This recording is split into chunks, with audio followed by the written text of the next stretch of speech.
California के एक सुनसान इलाके में एक महिला अपनी कार में बैठी हुई थी। उसका नाम आयरिस है। महिला सुबह सुबह अपने पति के उठने के पहले उसके बगल से चुपचाप बिना किसी को बताए निकल जाती है। उसकी आंखों में गहरी उदासी थी और उसके हाथ में एक छोटी सी नाव थी। यह नाव उसके बेटे मोटो की थी, जो अब इस दुनिया में नहीं था। मोटो की मौत एक हादसे में हुई थी जब वो अपने परिवार के साथ हाइकिंग पर गए थे। उसकी यादें आयरिस को अंदर ही अंदर खाया जा रही थी। वह उस जगह पर जा रही थी जहाँ उसने अपने बेटे को खोया था। स्टेट पार्क में पेड़ों के बीच महिला ने एक छोटा सा मेमोरियल बनाया था। वह उस पेड़ तक पहुंचती है जहां उसने माडो की याद में कुछ चीजें रखी थी। उसने उस नाव को वहां पर रखा और फिर आगे बढ़ी। वह एक चट्टान के किनारे पर पहुंचकर नीचे गहरी खाई को देखने लगती है, जहां से उसे हवा की सनसनाहट सुनाई देती है। महिला की आंखों में आंसू थे और वह उस किनारे पर खड़ी थी जहाँ वह बस एक और कदम बढ़ाती और जिंदगी खत्म। तभी पीछे से एक आवाज आती है। आयरिस चौंक कर पीछे देखती है। वहाँ एक आदमी खड़ा था। उसकी मुस्कान कुछ अजीब थी। उसका नाम रिचर्ड था। वह पास में आया और बोला, मैं बस यहाँ टहलने आया था, लेकिन मैंने आपको देखा तो लगा कुछ गड़बड़ है। आयरिस ने उसकी बात को नजरअंदाज करने की कोशिश की, लेकिन रिचर्ड ने बात जारी रखी। उसने कहा, मैं समझ सकता हूँ कि आप दुखी हैं। मैंने भी अपनी जिंदगी में बहुत कुछ खोया है। उसने अपनी जिंदगी की कहानी सुनाई कि कैसे उसने अपने पार्टनर को एक कार हादसे में खो दिया था। उसकी बातों में कुछ ऐसा था कि आयरिस रुक गई। उसने सोचा शायद यह शख्स वाकई उसकी भावनाओं को समझ सकता है। रिचर्ड ने उसे समझाया कि जिंदगी की कीमत को समझने के लिए हमें अपने दर्द का सामना करना पड़ता है। उसकी इन बातों में दम था और आयरिस को लगा कि शायद वह सही कह रहा है। उसने उसे कहा कि वो अब ठीक है और वह वापस जाने के लिए मुड़ती है। रिचर्ड ने उससे मुस्कुराते हुए कहा कि अच्छा हुआ मैंने आपको रोक लिया, और फिर वे दोनों अपनी अपनी राह पर चल पड़े। आयरिस अपनी कार का दरवाजा खोलने ही वाली थी कि पीछे से एक तेज झटका लगा। रिचर्ड ने उसे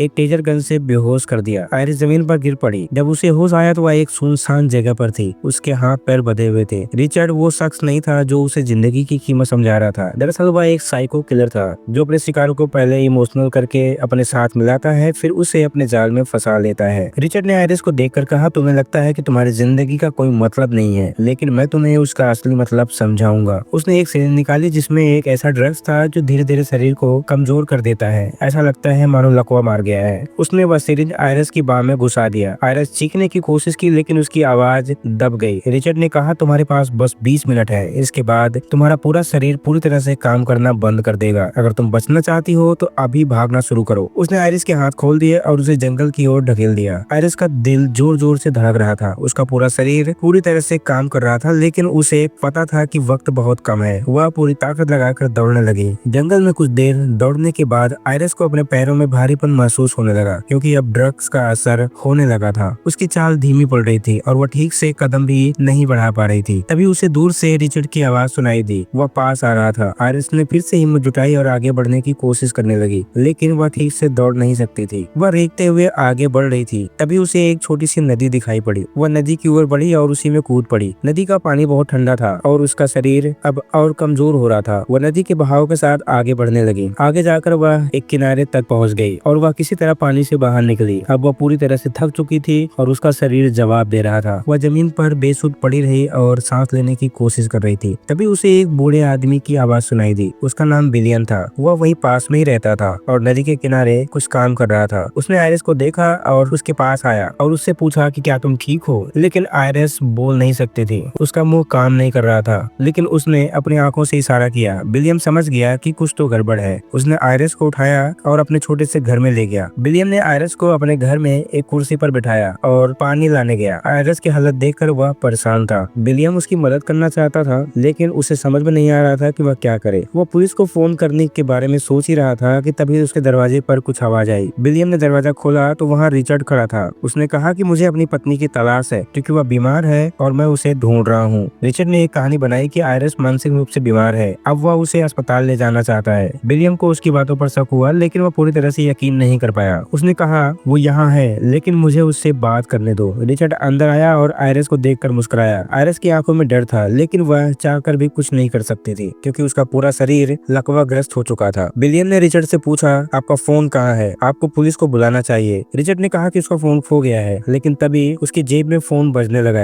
विलियम को शक हो गया था कि रिचर्ड उससे झूठ बोल रहा है। उसने रिचर्ड को रोकने की कोशिश की, लेकिन रिचर्ड ने उस पर हमला कर दिया और दोनों के बीच हाथापाई हुई। आखिरकार रिचर्ड ने विलियम को मार डाला। आयरिस ये सब देख रही थी, लेकिन वह हिल भी नहीं सकती थी। रिचर्ड ने आयरिस को उठाया और अपनी कार की ओर ले गया। वो उसे एक सुनसान सड़क पर ले जा रहा था। रास्ते में एक हाईवे पेट्रोल अफसर ने उसकी कार रोकी। ऑफिसर का नाम डॉन रेल था। उसने रिचर्ड से पूछा, आप यहाँ क्या कर रहे हैं? रिचर्ड ने फिर से एक कहानी बनाई और बताया कि उसकी पत्नी बीमार है और वह उसे अस्पताल लेकर जा रहा है। ऑफिसर को शक हुआ। उसने कार के पास जाकर आयरिस को देखा। आयरिस ने अपनी आंखों से हेल्प का इशारा करने की कोशिश की। ऑफिसर ने वो देख लिया और रिचर्ड से सवाल करने लगा, लेकिन इससे पहले कि वह कुछ पता कर पाता, रिचर्ड उस पर हमला कर देता है और उसे भी मार डालता है। अब रिचर्ड आयरिस को लेकर एक छोटे नाव घाट पर जाता है, जहाँ वह आयरिस को झील में लेकर जाना चाहता है, जहाँ उसने अपने पिछले शिकार के शव डुबो दिए थे। लेकिन नाव में आयरिस उसके चाकू को छीन लेती है और उसे गर्दन में घोंप देती है और उसे पानी में धक्का दे देती है। लेकिन रिचर्ड फिर से नाव में चढ़ने की कोशिश करता है। तभी आयरिस उसकी बंदूक से उसे गोली मार देती है, जिससे नाव के निचले हिस्से में छेद हो जाता है। अब नाव में पानी भरने लगता है। नाव डूबने के बाद आयरिस पानी की सतह पर आ जाती है और तैरकर किनारे तक पहुंच जाती है। थोड़ी दूर पर रिचर्ड भी घसीटते हुए